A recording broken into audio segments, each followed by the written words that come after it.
اعوذ باللہ من الشیطان الرجیم بسم اللہ الرحمن الرحیم السلام علیکم ورحمۃ اللہ وبرکاتہ۔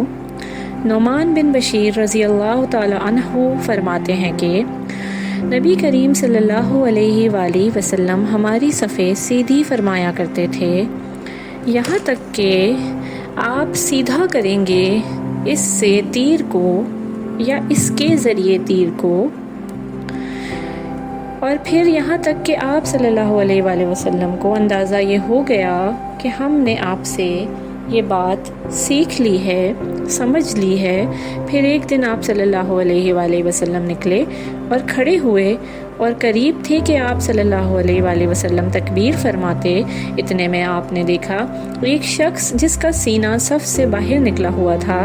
بس آپ صلی اللہ علیہ وآلہ وسلم نے فرمایا، اے اللہ کے بندوں، اپنی صفیں سیدھی رکھو، ورنہ اللہ تعالیٰ تمہارے چہروں یعنی تمہارے دلوں کے درمیان مخالفت ڈال دیں گے۔ استغفر اللہ۔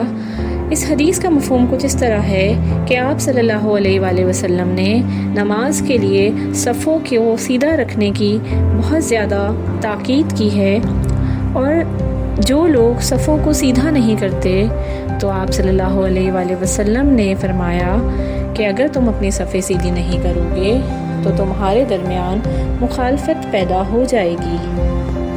جزاک اللہ۔